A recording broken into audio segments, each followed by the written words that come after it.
चलिए ठीक है। तो अभी यूनिट के बाद जो हम लोग को स्टार्ट करना है वो क्या, डायमेंशनल फार्मूला है ना, डायमेंशन या डायमेंशनल फार्मूला। ठीक है, डायमेंशनल, पहले डायमेंशन ही लिखते हैं। डायमेंशन होता क्या है, डायमेंशंस। ठीक है, डायमेंशन असल में जो, पहले तो इसके बारे में थोड़ा सा ये लिख लीजिए, उसके हिसाब से समझा देंगे।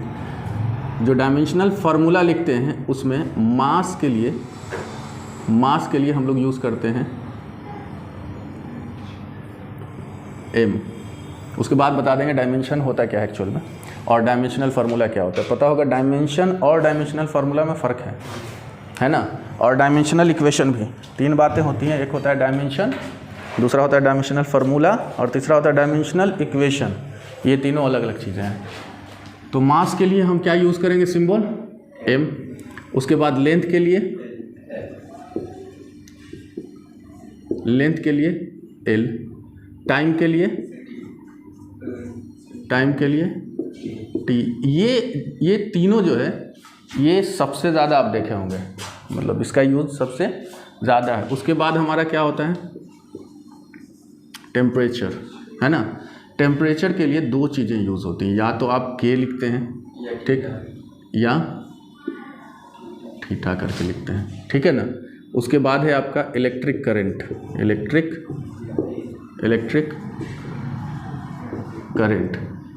करंट के लिए क्या यूज़ करते हैं, एम्पियर। जनरली ऐसे आई भी कहीं कहीं यूज़ कर लेते हैं, है ना, लेकिन ज़्यादातर जनरली एम्पियर यूज़ करते हैं, ठीक है।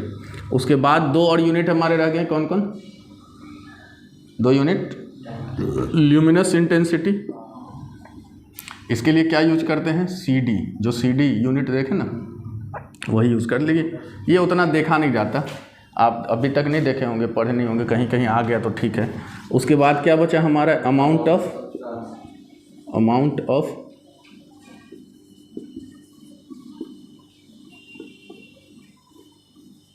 सब्सटेंस, इसके लिए भी नॉर्मली मोल आप लिख दीजिएगा, ठीक। मगर ज़्यादा, सबसे ज़्यादा जो यूज़ है वो इन तीनों का, ठीक है ना।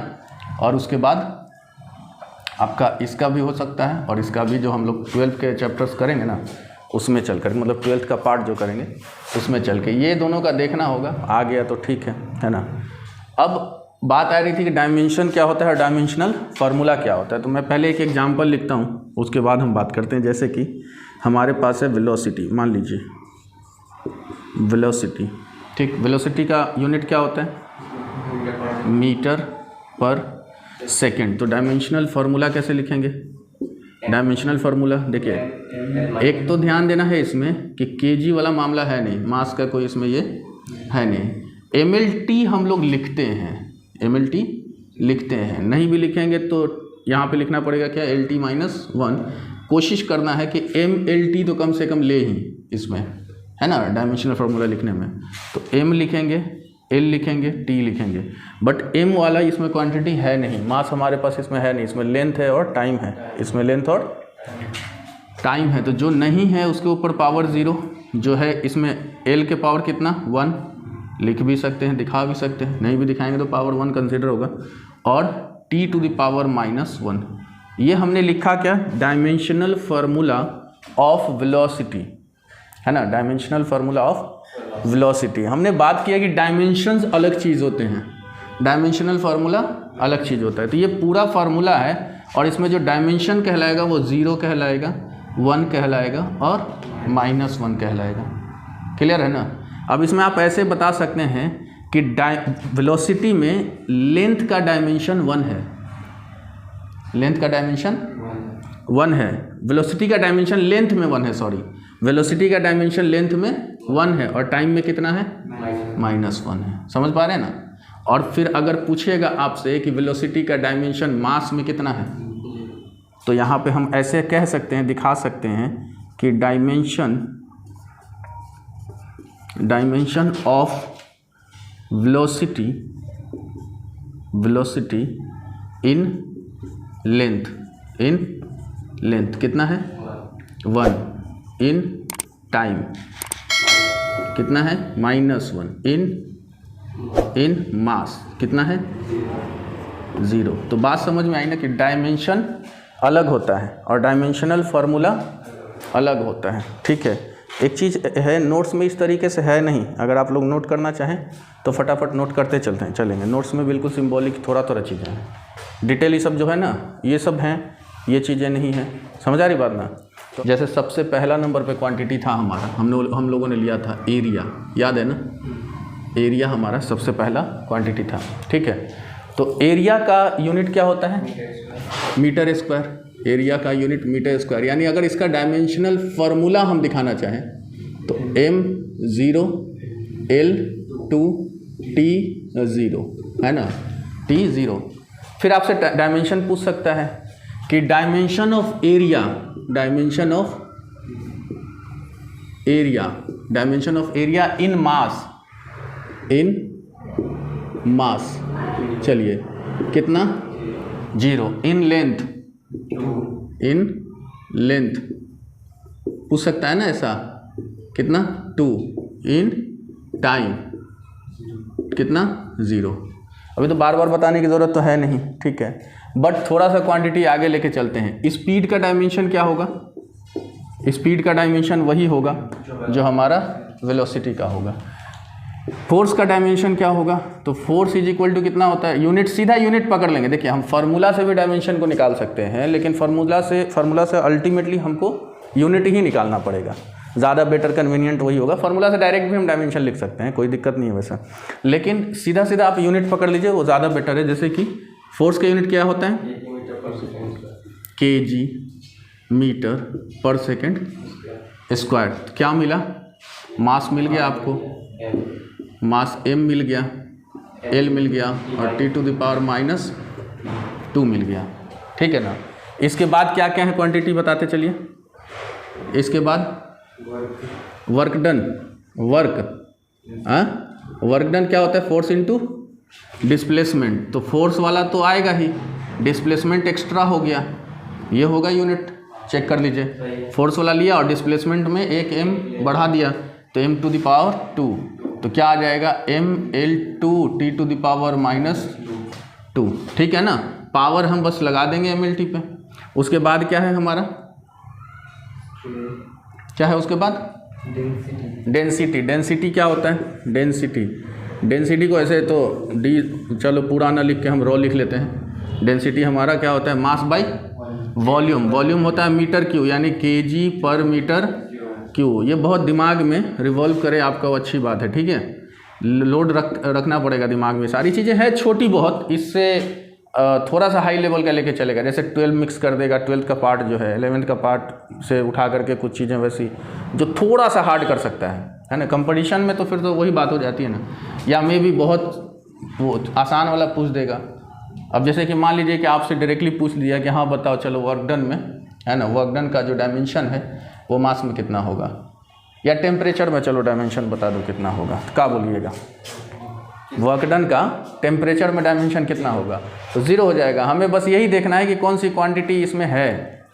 अरे फार्मूला के अंदर में क्वांटिटीज होंगे तो उसके हिसाब से, या यूनिट के अंदर में होगा तो उसके हिसाब से चल लेना है। तो यहाँ पे क्या हो जाएगा हमारा? m तो मिल गया, l पे पावर -3 और t पे पावर 0। मतलब ये कि डेंसिटी का टाइम में हमारा कोई भी डायमेंशन नहीं है, मास में डायमेंशन है और लेंथ में हमारा डायमेंशन है। डेंसिटी के लिए बात कर रहा हूँ। ठीक है, उसके बाद और क्या क्वांटिटी रह गया? इसको मिटाने दीजिए पहले, एक मिनट। और बताइए तो क्वांटिटी, इसके बाद डेंसिटी के बाद क्या बोले थे? जोर से बोलिए। मोमेंटम होता क्या है? Mass into velocity. तो बस मास वाला रख देंगे, जैसे हमने बात किया मोमेंटम को जनरली हम p से डिनोट करते हैं, मास इनटू वेलोसिटी ऐसे फार्मूला होता है। लेकिन फार्मूला फिर मास का क्या होगा? यूनिट kg ना, मास का यूनिट kg। ठीक है, और वेलोसिटी का मीटर पर सेकेंड। तो फिर इसका डायमेंशन क्या हो गया? l है, हाँ, और t-1। ठीक है, तो इसमें तीनों में हमारा मोमेंटम का ये डायमेंशन तीनों में है, मास में भी है, लेंथ में भी है और टाइम में भी है। ठीक है, इसके बाद क्या रह गया? स्ट्रेन। स्ट्रेन क्या होगा? स्ट्रेन यूनिट लेस होता है तो वो डायमेंशन लेस हो जाएगा। उसके बाद क्या है? प्रेशर। प्रेशर क्या होता है? Pressure force per unit area, kg metre per second square by, यही ना? तो कट के क्या हुआ? पर मीटर आ जाएगा ना, देख लीजिएगा, केजी पे -1 -2 है ना। और ये कितना बनेगा? ये बनेगा m(l-1 t-2). तो मास में डायमेंशन हमारा 1, लेंथ में डायमेंशन -1 और टाइम में डायमेंशन -2। ठीक है, उसके बाद क्या बचा? उसके बाद एक और, ख़त्म।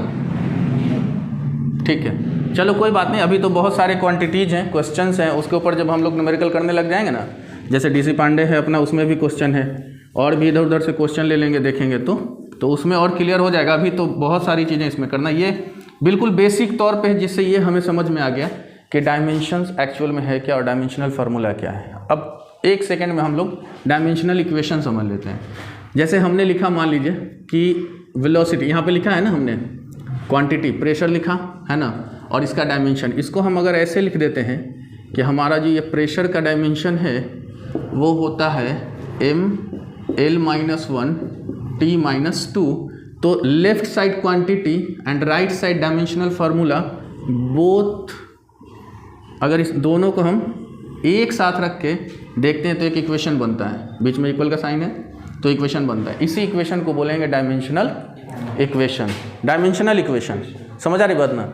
जैसे हमने 3 बातें समझा, एक समझा डायमेंशन, दूसरा समझा डायमेंशनल फार्मूला, और तीसरा समझा डायमेंशनल इक्वेशन। डायमेंशन बोलते हैं पावर को, किसको? पावर को, जो पावर उसके क्वांटिटी को डिफाइन कर रहा होगा।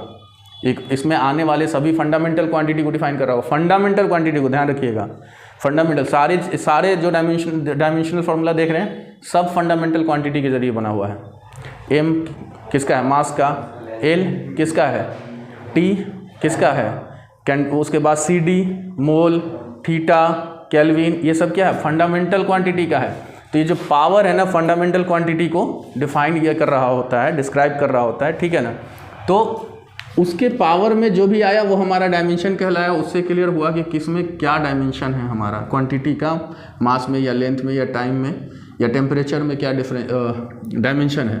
और डायमेंशनल फार्मूला हमने जो MLT के फॉर्म में लिखा, या फिर हो सकता है इसमें K आ जाए, थीटा आ जाए, A आ जाए, तो इस फॉर्म में जो पूरा ये लिखा हमने, इसको बोलेंगे डायमेंशनल फार्मूला। और फिर हमने उसको क्वांटिटी के साथ में रख के जो देखा कि ये क्वांटिटी है, ये हमारा डायमेंशनल फार्मूला है, तो इक्वल देके हमने लिख दिया। तो ये पूरा जो रिप्रेजेंटेशन है ये क्या है? Dimensional equation. ये 3 बातें क्लियर हो गई। डेफिनेशन आपको नोट्स में मिल जाएगा, ठीक है ना। मिटाए जाइए सब, ओके।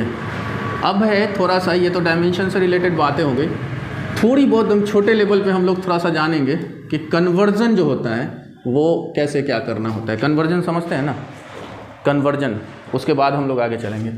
कन्वर्जन बहुत ज़रूरी है फिज़िक्स में आपके। मैं थोड़ा सा फिर एक तरह से ये पहले ही बता देना था, लेकिन चलिए कोई बात नहीं, अभी तो स्टार्टिंग है।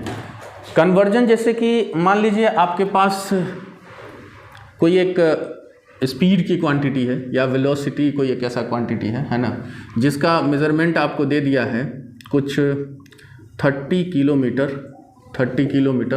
Per hour. लेकिन ये हमें कैलकुलेशन जब हम करेंगे, न्यूमेरिकल करेंगे जब, तो हो सकता है कि ये किलोमीटर पर आवर का हमारे पास इस्तेमाल ना हो, हमें चाहिए मीटर पर सेकेंड, या मे भी हो सकता है हमें चाहिए मीटर पर मिनट, है ना। तो यूनिट को कन्वर्ट कैसे किया जा सकता है, तो छोटी छोटी चीज़ें थोड़ा सा बेसिक समझ लेते हैं, धीरे धीरे फिर उसके ऊपर कन्वर्ट कर लेंगे। इसको कैसे कन्वर्ट करेंगे, इसको हमको ले जाना है मान लीजिए मीटर पर सेकेंड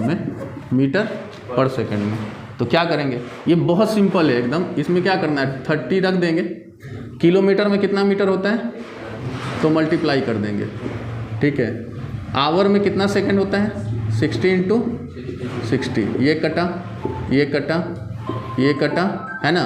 बचा कितना ऊपर में, देखिए ऊपर में क्या बचा 50 और नीचे में बचा 6, ठीक है। ये कुछ अगर आप पॉइंट में ले जाना चाहते हैं तो 8 पॉइंट आएगा, है ना, 6 × 8 48, है ना। तो 8 पॉइंट समथिंग आएगा, कितना 300 मीटर पर सेकेंड ऐसे लिख देते हैं, ठीक है।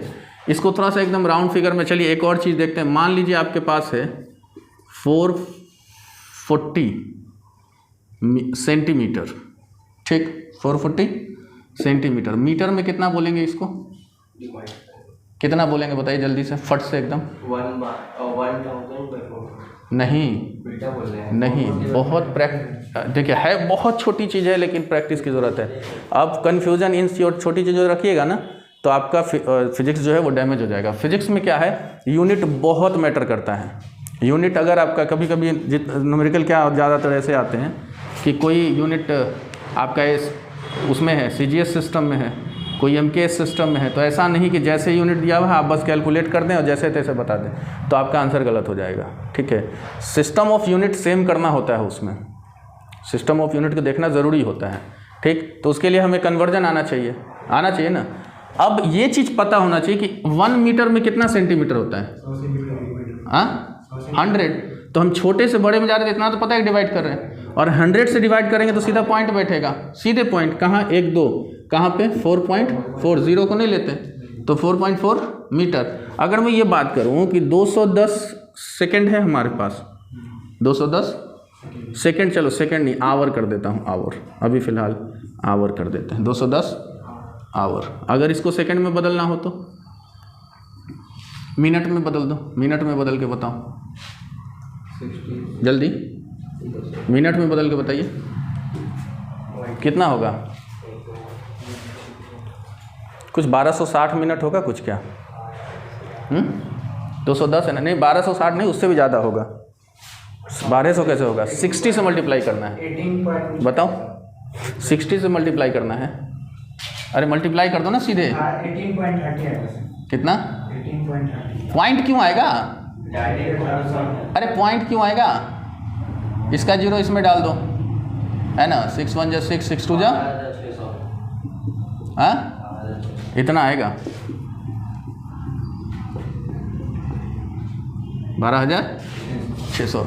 हमने क्या कहा, बड़े यूनिट से छोटे यूनिट में जाइएगा तो मल्टीप्लाई करिएगा, डिवाइड नहीं करिएगा। अब इसी को अगर 210 को हम मान लेते हैं, रख देते हैं मिनट में, और हमने कहा चलो बताओ आवर में, तब डिवाइड कर देंगे। ठीक है ना, कितना से डिवाइड करेंगे, 60 से डिवाइड कर देंगे। तो 60 से डिवाइड अगर हम करते भी हैं इसको तो कितना आएगा हमारा, हाँ 3.5 कुछ आएगा क्या, 3.5 आवर्स, हाँ 3.5 आवर्स है ना, 3.5 आवर्स। इसी तरीके से आप जो यूनिट है ना, जैसे कोई भी यूनिट होगा उसका कन्वर्जन आपको आना चाहिए। कन्वर्जन कोई बहुत बड़ी चीज़ नहीं है, ऐसा नहीं है बहुत बड़ा हम लोग उस पर टॉपिक क्लास करने जा रहे हैं। थोड़ा सा यहाँ पे हम इंडिकेशन इसलिए कर दिए कि जब भी हम लोग न्यूमेरिकल को चलेंगे तो ये चीज़ें जहन में रखिएगा, जब आएगा तो करते चलेंगे साथ साथ में। ठीक है, अब जो हम टॉपिक ले रहे हैं, जैसे हमने बात करा था पहले, मिटा दूँ ना, ज़रूरत तो है नहीं अभी इसका उतना नोट करने का।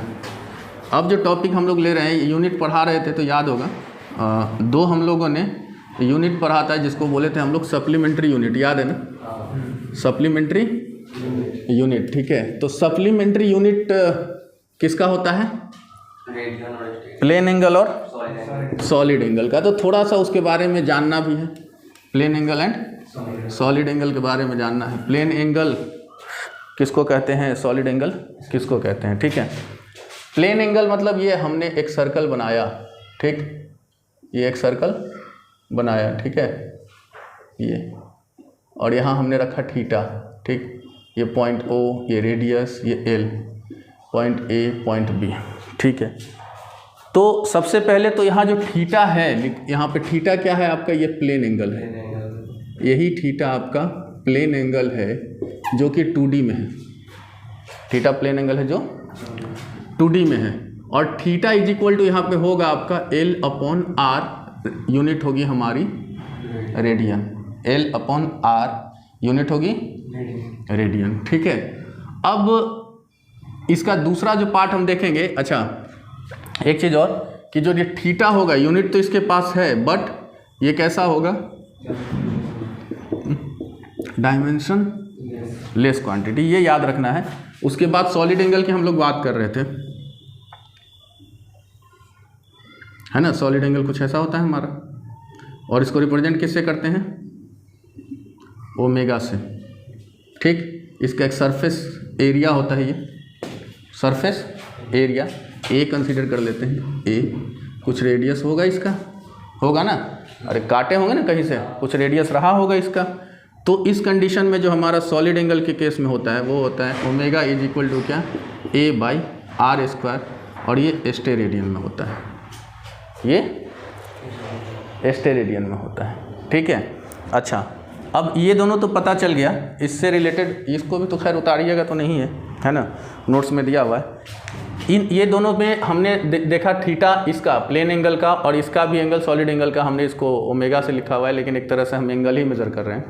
तो एक बात और आई कि एक रिलेशन हम थोड़ा सा यहाँ पे जानना चाहेंगे, relation between degree,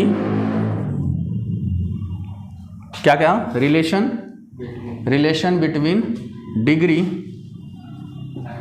and radian, थोड़ा सा ये जानना चाहेंगे, डिग्री एंड रेडियन। उसके बाद फिर इस पे हम आएंगे, है ना, उसके बाद फिर आएंगे।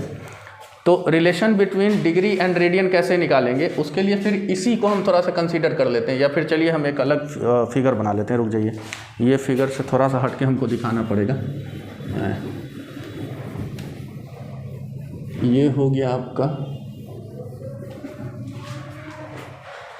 देखो हमने ये गोल सर्कल लिया, इसमें हमने दिखाया यहाँ पे कि सेंटर पे हम दिखा रहे हैं कि इसका एक कंप्लीट रिवॉल्यूशन ले रहे हैं। कंप्लीट रिवॉल्यूशन मतलब पूरा एक गोल चक्कर काट लिया उसने, ठीक है। तो एक कंप्लीट रिवॉल्यूशन के लिए for a complete revolution theta is equal to कितना होता है, theta is equal to 360, theta is equal to, degree की बात कर रहे हैं अभी, थीटा इज इक्वल टू 360, ठीक है ना। हमने ये देखना है कि ये डिग्री रेडियन में कितना होता है, हालांकि हम जानते हैं लेकिन कैलकुलेशन क्या कहता है वो देखना है, समझना है। और यहाँ पे हम बात कर रहे हैं कि इसका जो सरकमफेरेंस है उसको हम लेट कर लेते हैं, let L is circumference of the circle, जहाँ पे हमने वो लिया हुआ है कि जहाँ पे हम घूम रहे हैं, ठीक है। तो एल अगर सरकमफेरेंस है तो एल इज इक्वल टू कितना हो जाएगा, 2 पाई आर। सरकमफेरेंस यही तो होता है ना, 2 पाई आर।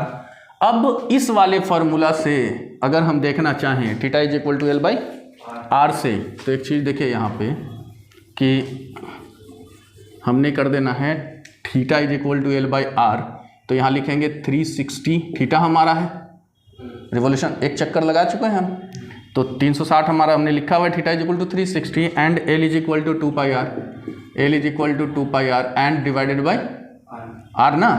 तो आर से आर क्या होगा, कट गया। तो ये हमको पता चला कि 360 डिग्री जो होता है वो एक्चुअल में 2 पाई रेडियन होता है, एक्चुअल में 2 पाई रेडियन होता है। क्लियर है ना। अब इससे ये जितने रिलेशंस होते हैं, है ना, इसको मिटाऊं नीचे वाले को, ठीक है। ये एक तरह से हमारा मतलब एक छोटा मोटा प्रूफ कह लें, वैसे कह लें कि हमने दिखाया कि किस तरीके से हमारा 360 2 पाई रेडियन होता है। ऐसे तो हम जानते हैं कि 2 पाई इज इक्वल टू 360 होता है, ठीक है। अब इसी को क्या करेंगे, डिवाइड करते जाएंगे अगर, तो हमें वो जो आपने पढ़ा हुआ है अलग अलग तरीके से π/3, π/2, π/4, तो अगर 2 से डिवाइड करते हैं तो इधर 180 और इधर कितना पाई, ये भी हम जानते हैं। अगर मान लेते हैं इसको 3 से डिवाइड कर देंगे 180 को, इसको 2 के बाद इसको 3 से या 4 से चलो डिवाइड करेंगे तो 90, तो इधर कितना π/2, या इसी को डिवाइड करते चलते हैं ना।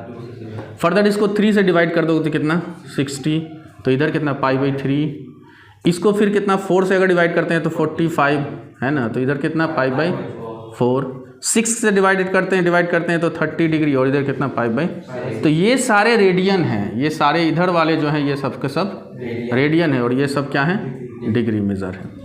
तो relation between degree and radian हमारा ये होता है, ठीक है।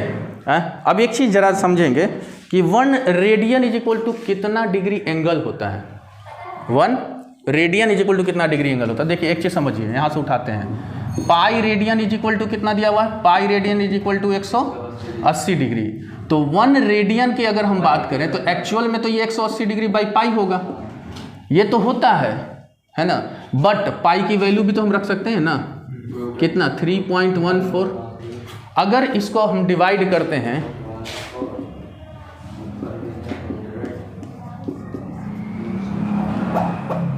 ये कुछ ऐसा आएगा, देख लेना, 57.2975 डिग्री, ठीक है। हाँ हाँ, दिक्कत नहीं है ना। तो एक तो ये फार्मूला भी आपको अच्छी तरीके से आना चाहिए, मतलब जहन में रहना चाहिए, इसके ऊपर है क्वेश्चन करने हैं हम लोग को, ठीक है। दूसरी बात ये तो खैर चलिए, ये एक छोटा सा ऐसे डेरिवेशन टाइप समझना था कि कैसे कैसे आता है, लेकिन एक्चुअल में हमको याद रखना चाहिए कि 362 पाई होता है, 180 पाई होता है, और ये सारे पाई के फॉर्म में हमें याद होना चाहिए, ठीक है। अभी जो आगे हम लोग करेंगे ना, आगे जो हमने डायमेंशनल फार्मूला पढ़ा, तो डायमेंशनल फार्मूला की हेल्प से जैसे क्वेश्चन को वेरीफाई, ये इक्वेशंस को वेरीफाई भी करते हैं हम लोग। फिर अभी थोड़ी बहुत और यूनिट के बारे में और डायमेंशनल फार्मूला के बारे में जानना है, उसके बाद न्यूमेरिकल करेंगे, ठीक है। न्यूमेरिकल आज वाले सेशन में नहीं करेंगे, अब न्यूमेरिकल ही करना है, लेकिन नेक्स्ट क्लास जो हमारा होगा ना, उसमें न्यूमेरिकल करेंगे, फिर आगे बढ़ेंगे। और वो न्यूमेरिकल यूनिट से रिलेटेड और डायमेंशन से रिलेटेड, और ये जो अभी हमने पढ़ा ना, ये सब सारी चीज़ों से रिलेटेड रहेगा, ठीक है ना।